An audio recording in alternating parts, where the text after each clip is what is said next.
ৰঙালী বিহুৰ সমান্তৰালভাৱে ৰাজ্যত পঞ্চায়ত নিৰ্বাচন।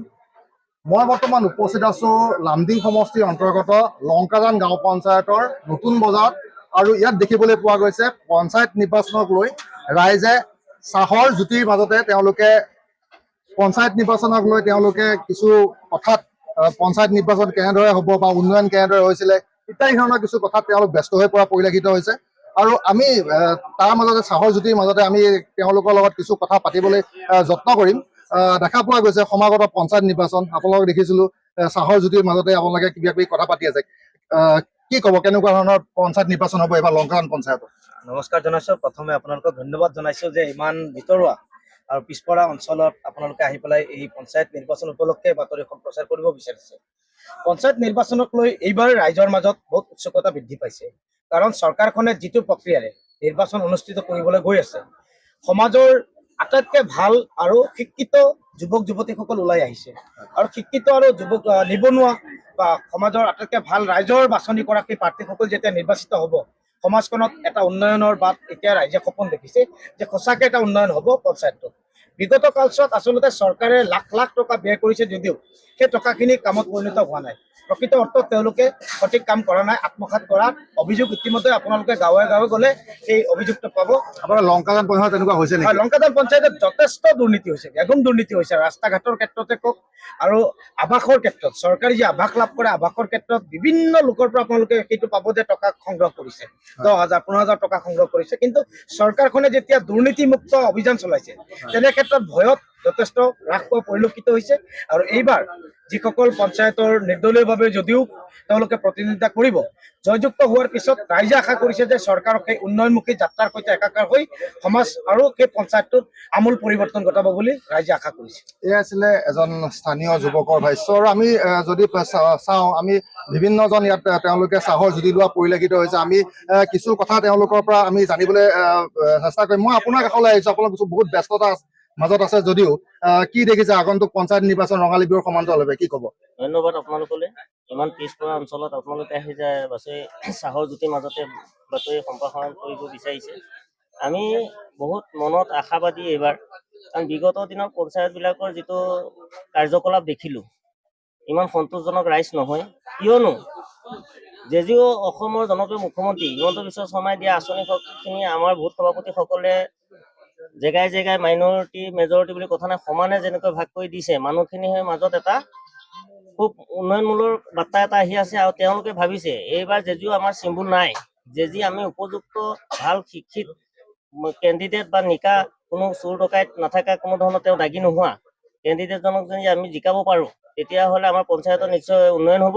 আৰু বিগত দিনত এই পঞ্চায়তৰ উন্নতিৰ পৰা ৰাইজ এটা সন্তোষজনক স্থিতিত থাকিব। আৰু আশা কৰোঁ এনেকুৱা যদি পঞ্চায়ত আমাৰ এই 2025 চনৰ 7 মে'ত যদি হয়, তেতিয়াহ'লে আপোনালোক নিশ্চিত থাকক। আপোনালোকৰ সংবাদ যোগে আমি জনাব বিচাৰিছোঁ যে বিগত দিনলৈ চাগে আৰু ইলেকশ্যনৰ দৰকাৰ নহ'ব, এনেকৈ চিলেকশ্যনতে কেণ্ডিডেটসকল জিকিব বুলি আমি কিন্তু আজিৰ তাৰিখত আশাবাদী। এয়া আছিলে আন এজন স্থানীয় যুৱকৰ ভাষ্য। আৰু এনেদৰে দেখিবলৈ পোৱা গৈছে তেওঁলোকে চাহৰ জুতিৰ মাজতে তেওঁলোকে এনেধৰণৰ বিভিন্ন ধৰণৰ পঞ্চায়তৰ লৈ পেলাই তেওঁলোকে আলাপ আলোচনা কৰিছে। আমি আন এগৰাকী কাষলৈ আহিছো, দেখা পোৱা গৈছে আপোনালোকে পঞ্চায়তক লৈ পেলাই অকণমান কিবা আলোচনা এটা কৰি থকা অনুভৱ হৈছে। কি ক'ব, এইবাৰ পঞ্চায়তত কেনেকুৱা পঞ্চায়ত নিৰ্বাচনক লৈ পেলাই আপোনাৰ কি মনৰ ভাৱনা, কি ক'ব? হয়, প্ৰথমে আপোনালোকক ধন্যবাদ জনাম। আপোনালোকে ইমান ভিতৰুৱা অঞ্চলত লংকাজান পঞ্চায়তৰ আমাৰ মনৰ কি আশা, আমি কি বিচাৰিছো আপোনালোকে ৰাইজৰ আগত উত্থাপন কৰিব বিচাৰিছে। চাওক, প্ৰথমে মই নিৰ্বাচন আয়োগক ধন্যবাদ দিব লাগিব আৰু চৰকাৰখনক ধন্যবাদ দিব লাগিব। বৰ্তমান অসম চৰকাৰে হওক বা ভাৰত চৰকাৰ হওক ধন্যবাদ দিব। তেওঁলোকৰ যোনটো পদক্ষেপ, পঞ্চায়তক লৈ পেলাই যোনটো পদক্ষেপ, সঁচাকৈ আদৰণি জনাবলগীয়া পদক্ষেপ। কাৰণ ভাল পদক্ষেপ বুলি এইকাৰণেই কৈছো, বিগত দিনবোৰত এটা পাৰ্টিৰ বেনাৰত পঞ্চায়তত ইলেকশ্যন হৈছিলে, পাৰ্টীয়ে যাক চিলেকশ্যন কৰিছিলে, পাৰ্টীয়ে যাক নিক্ষেপ কৰিছিলে, তেওঁকে আমি পঞ্চায়তৰ পৰা প্ৰতিনিধি হিচাপে আমি নিৰ্বাচন কৰিব লগা হৈছিল। কিন্তু আজিৰ তাৰিখত এনেকুৱা এটা ব্যৱস্থা, এটা নিকা ব্যৱস্থা আমাৰ মাজত আহিছে, পঞ্চায়তী ৰাজ ব্যৱস্থাত আহিছে, য'ত এখন ৱাৰ্ডৰ সেই ৱাৰ্ডৰ মানুহখিনিয়ে তেওঁলোকৰ ভিতৰত এজন দক্ষ ব্যক্তিক, যোনজন ব্যক্তিয়ে সেই ৱাৰ্ডটোক চৰকাৰৰ সন্মুখত বা ৰাইজৰ সন্মুখত বা বিভাগৰ সন্মুখত উপস্থাপন কৰিব পাৰে তেনেকুৱা এজন ব্যক্তিক আমি নিজে যাতে নিৰ্বাচন কৰিব পাৰোঁ এনেকুৱা এটা ব্যৱস্থা আমাৰ মাজত আহিছে আৰু সেইবাবেই এই চৰকাৰখনকে লগতে নিৰ্বাচন আয়োগক মই ধন্যবাদ জনাব বিচাৰিছোঁ আমাৰ এই পিছপৰা অঞ্চলত চাব এই অঞ্চলত বিগত সময়ত চৰকাৰে এই ডাবল ইঞ্জিন চৰকাৰে যিমানখিনি আঁচনি দিছিলে মই আঁচনিখিনি সঠিকভাৱে ৰূপায়ণ হোৱা নাই বুলি মই ক'লে ভুল হ'ব কিন্তু কি হ'ল যিমানখিনি আঁচনি আমাৰ মাজত চৰকাৰে যিখিনি বস্তু আমাক দিছিলে গোটেইখিনি আমি ৰাইজৰ বাবদ ভ্ৰষ্টাচাৰ মুক্তভাৱে খুব সঠিকভাৱে ৰাইজৰ মাজত যোনখিনি আঁচনি যাব লগা হৈছিলে হয়তো সেইখিনি যোৱা নাই ক'ৰবাত নহয় মধ্যভোগী ক'ৰবাত নহয় ক'ৰবাত সেইখিনি ৰখি গৈছে নাইকিয়া হৈ গৈছে গতিকে আজিৰ এই ব্যৱস্থাত আজিৰ এই পঞ্চায়তৰ ব্যৱস্থাত আৰু এই চৰকাৰৰ হস্তক্ষেপত আমি বিচাৰিছোঁ বিগত দিনৰ দৰে যিহেতু এইটো কংগ্ৰেছৰ পঞ্চায়ত আছিলে আৰু এই পঞ্চায়তত বহুত দুৰ্নীতি হৈছে আৰু যিমানখিনি আঁচনি চৰকাৰে সঁচাকৈ আমাৰ মাজত দিব বিচাৰিছিলে সেই আঁচনিখিনি সঁচাকৈ আমাৰ মাজত অহা নাছিলে কিন্তু এই ব্যৱস্থাৰ জৰিয়তে আমি বিশ্বাস কৰিছোঁ এই গোটেইখিনি আঁচনি আমাৰ মাজত আহিব আৰু আমি এইবাৰ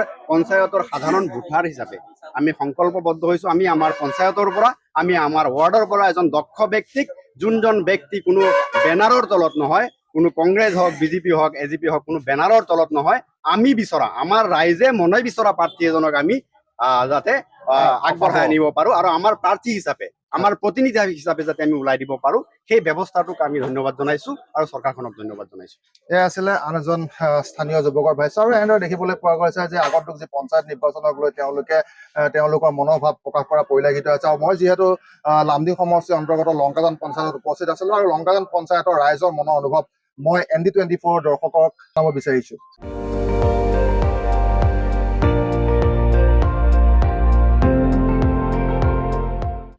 আপুনি চাই আছে ND24 সৰ্বশ্ৰেষ্ঠ নহয় সৰ্বোত্তমৰ দৌৰত